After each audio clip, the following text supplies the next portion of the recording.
নমস্কার বন্ধুরা, রুচির কিচেনে সবাইকে স্বাগত জানাই। আজকে নিয়ে এসেছি চিচিঙ্গার নিরামিষ দম। চিচিঙ্গার এই নিরামিষ দমের রেসিপিটি কিন্তু খেতে দুর্দান্ত লাগে, গরম ভাতে অসাধারণ লাগে খেতে। চলুন রেসিপিটা দেখে নিয়ে যাক, আশা করি ভালো লাগবে। আর ভালো লাগলে অবশ্যই একটা লাইক করে দেবেন, চ্যানেলটাকে সাবস্ক্রাইব করে পাশে থাকবেন, কমেন্টসে জানাবেন কেমন লেগেছে। এখানে আমি একটা চিচিঙ্গা নিয়েছি। চিচিঙ্গাটাকে এইভাবে ছোট ছোট করে কেটে তারপরে মাঝখান থেকে একটা কাট লাগিয়ে দিয়েছি। আর অবশ্যই উপরের পাতলা খোসাটা ছেঁচে নিতে হবে। তারপরে খুব ভালো করে ধুয়ে নিয়েছি। এরই সঙ্গে দুটো আলু নিয়েছি এইভাবে ডুমো ডুমো করে কেটে। আলুটাকেও খুব ভালো করে ধুয়ে নিয়েছি। এখানে একটা ভাজা মশলা বানাবো, তার জন্য একটা কড়াইতে নিয়েছি হাফ চামচ পাঁচফোড়ন। এরই সঙ্গে নিয়েছি হাফ চামচ গোটা জিরা। গ্যাসের ফ্লেমটা একদম লোতে রেখে এই মশলাটাকে ভেজে নিতে হবে। তবে খেয়াল রাখবেন যেন খুব লাল বা খুব কালো না হয়ে যায়, তাহলে কিন্তু খেতে ভালো লাগবে না, মশলাটা তেতো লাগবে। তো এইভাবে বন্ধুরা একটু নাড়াচাড়া করে মশলাটা ভেজে নিতে হবে। যখন দেখবেন মশলার থেকে সুন্দর একটা গন্ধ ছেড়েছে আর হালকা একটু কালার চেঞ্জ হয়েছে, তখন মশলাটাকে তুলে নিতে হবে। তো দেখুন বন্ধুরা, এখানে আমি মশলাটাকে তুলে নিয়েছি। এখন এটাকে ঠান্ডা করে নিতে হবে। এখানে দেখুন আমি এই কড়াইতে দিয়েছি 2 চামচ তেল। রান্নাটা আমি সর্ষের তেলে করেছি, তবে সাদা তেলেও করা যাবে। তেলটাকে খুব ভালো করে গরম করে নিতে হবে। তারপরে এখানে অল্প করে একটু লবণ দিতে হবে। লবণটাকে দিয়ে এইভাবে কড়াইয়ের গায়ে ভালো করে লাগিয়ে দিতে হবে। এখন এখানে দিতে হবে আলু। আলুটাকে প্রথমে একটু ভেজে নেব। আলুটা এইভাবে একটু প্রথমে ভেজে নিলে তাহলে রান্নাটাও তাড়াতাড়ি হয় আর এই আলুর স্বাদটাও অনেকটা বেড়ে যায়। তো হালকা লালচে করে আলুটাকে ভেজে নিতে হবে।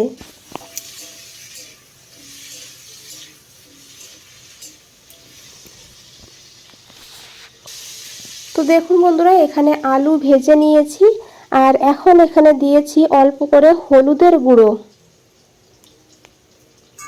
আর তারপরে এখানে দিতে হবে কেটে রাখা সেই চিচিঙ্গাগুলো।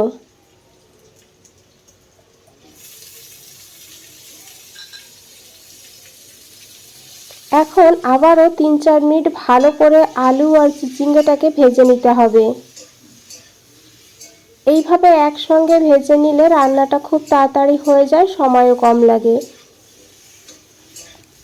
এটা ভাজা হোক। আমি দেখুন এখানে যে পাঁচফোড়ন আর জিরাটা ভেজে রেখেছিলাম সেটা ঠান্ডা হয়ে গিয়েছে। এখন এটাকে গুঁড়ো করে নেব মিক্সার গ্রাইন্ডারের মধ্যে দিয়ে। এইভাবে আমি এটাকে গুঁড়ো করে নিলাম। একদম মিহি পেস্ট করিনি, দেখুন, মানে একদম পাউডার করতে হবে না, হালকা একটু দানা দানা থাকলেও হবে।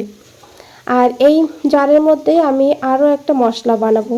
তো নিয়েছি এখানে বড় সাইজের একটা টমেটো, ছোট হলে দুটো দেবেন। আর এরই সঙ্গে দিয়েছি হাফ ইঞ্চি আদা ছোট ছোট করে কেটে। আর দিয়েছি এখানে কিছুটা ধনেপাতা, ডাঁটা সহ দিলে ফ্লেভারটা খুব ভালো হবে।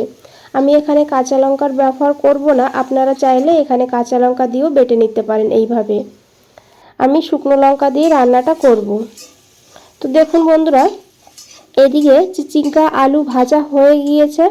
এখন এগুলোকে তুলে নিতে হবে।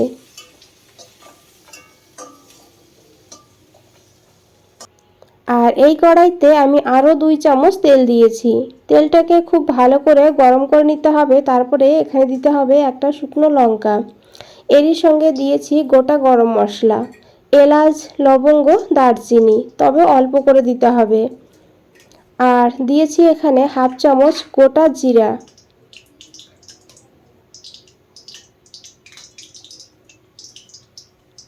এখন এই ফোড়নটাকে ভালো করে একটু ভেজে নেব।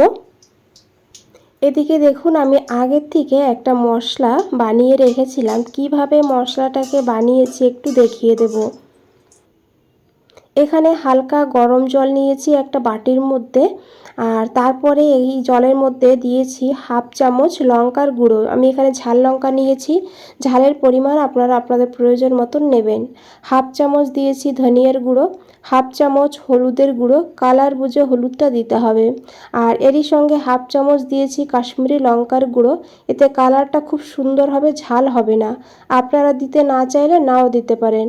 এইভাবে বন্ধুরা ভালো করে একটু মিশিয়ে নিতে হবে, তারপর এটাকে সাইডে রেখে দিতে হবে। এদিকে ফোড়নও ভাজা হয়ে গিয়েছে, সামান্য একটু হিং দিয়েছি, তারপরে সেই গুলিয়ে রাখা মশলাটা দিয়ে দিয়েছি। আর মশলাটা কিন্তু আমি অনেক আগে, প্রায় আধা ঘন্টা আগে এরকম জলের সঙ্গে মিশিয়ে রেখে দিয়েছিলাম। এইভাবে একটু আগে জলের সঙ্গে মিশিয়ে রেখে দিলে তাহলে কিন্তু একদম বাটা মশলার মতন স্বাদ হয়, আর কালারটাও খুব সুন্দর হয়। 2 মিনিট এইভাবে মশলাটাকে দেখুন কষিয়ে নিয়েছি, আর মশলা থেকে তেল ছাড়তেও শুরু করে দিয়েছে। এখন এখানে সেই বেটে রাখা মশলাটা দিয়ে দিয়েছি, আদা টমেটো একসঙ্গে যেটা বেটে রেখেছিলাম। আর তারপরে দিয়েছি এখানে পরিমাণ মতন লবণ।